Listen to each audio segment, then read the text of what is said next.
अस्सलाम वालेकुम। मैं आपका होस्ट वारिस पाकिस्तानी और आप देख रहे हैं वारिस पाकिस्तानी टीवी। आज आपके साथ शेयर कर रहा हूं मैं एक बहुत ही खूबसूरत व्यू, एक बांसों का बड़ा खूबसूरत जंगल। ये आप देख रहे होंगे, एक जंगल है जो बांस पर मुश्तमिल है।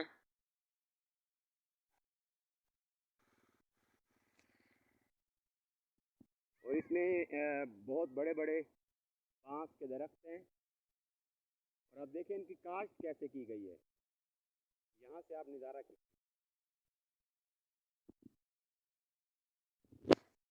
ये पाकिस्तान है, ये यकीनन श्रीलंका नहीं है। शायद आप बांस देख के अंदाज़ा करें कि ये श्रीलंका है। ये देखिए,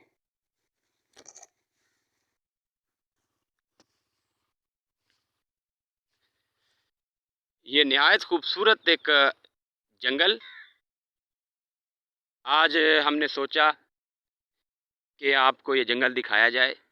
अब यहाँ इंसान दाखिल भी नहीं हो सकता, और अगर यहाँ कोई जानवर वगैरह, छोटे छोटे कुत्ते और बिल्लियाँ वगैरह यहाँ घुस जाएं तो फिर उनको तो सारी ज़िंदगी नहीं ढूंढा जा सकेगा। बहुत ही घना है ये जंगल। मैं अभी तक ये एज देख रहा हूँ, कोई ऐसा किनारा जहाँ से मैं इसमें दाखिल हो सकूँ, लेकिन ऑलमोस्ट ये मुमकिन नहीं है। और ये जो समत है, क्योंकि ये नया जंगल है, तो इस तरफ से मैं आपको व्यूज़ दिखा रहा हूँ।